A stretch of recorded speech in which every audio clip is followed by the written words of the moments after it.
Welcome back to our channel the লাইরি duo. তো যখন এই ভিডিওটা তোমরা পাবে ততদিনে হয়তো নববর্ষ শেষ হয়ে গেছে। আর তবুও নববর্ষে অনেক অনেক শুভ কামনা, অনেক অনেক শুভেচ্ছা।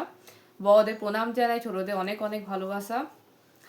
তো মনে হলো কি যে একটা এরকম টাইপের ভিডিও বানানো উচিত, যেহেতু আমরা বাঙালি, আর বাঙালি মানে আমাদের একটা ইমোশন, একটা গর্ব। যে যাই যা খুশি তাই বলুক না কেন, আমরা বাঙালিরা এটুকু জানি যে আমাদের বাঙালি কালচার বা বাঙালি সব কিছু হয় কীরকম।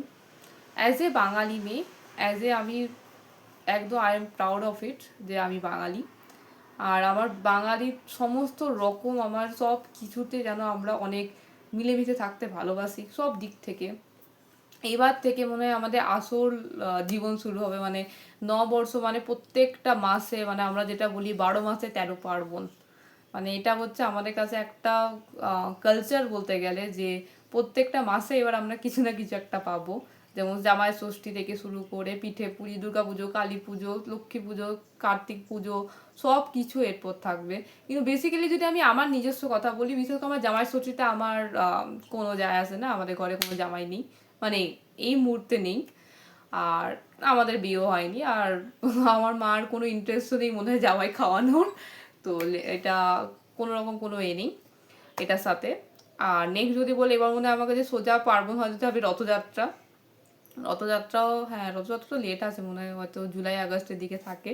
তো এখন মনে হয় ওটাই আমার কাছে নেক্সট একটা পার্বণ। তো হ্যাঁ, তো রথ আমাদের কাছে মানে প্রত্যেকটা মাসে হয় না যে কিছু না কিছু একটা, আর আমরা সব বান্ধবীরা এখানে যতজন আছে আমরা বন্ধু বান্ধব সব কটা মিলে হয়তো একসাথে গিয়ে মজ মস্তি করা, মানে এটাই আমাদের কাজ, আর কোনো রকম কিছু নাই। সত্যি বলতে আমরা এই টাইমটা আমরা এতটাই উপভোগ করি, আই থিঙ্ক সবাই এটা বুঝতে পারবে যে আমরা কতটা এরকম টাইম আমরা উপভোগ করি। এই টাইমটা আমাদের কাছে একটা প্রিসিয়াস টাইম বলতে গেলে।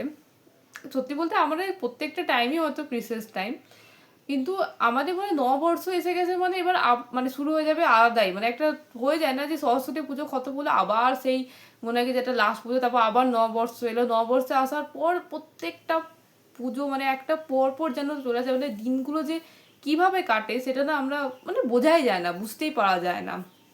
তো হ্যাঁ, ওই টাইমটাও চলে এলো।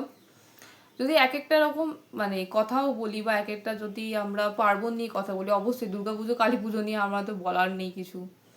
এটা এমন একটা মানে টাইম, দুর্গাপুজো মানে আমি যেখানে থাকি আমি যদি বলি, মানে বন্ধু বান্ধব একসাথে ঘোরা ফেরা, ঠাকুর দেখা, পুজো প্যান্ডেলে থাকা, এটা একটা আলাদাই ইমোশন।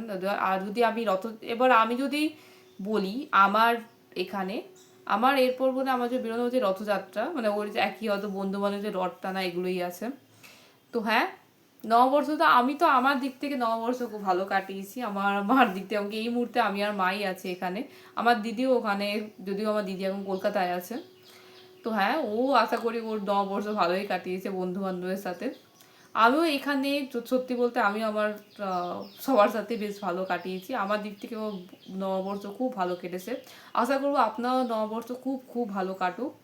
ভালো থাকবেন, সুখে থাকবেন, আনন্দে থাকবেন। Bye bye, take care.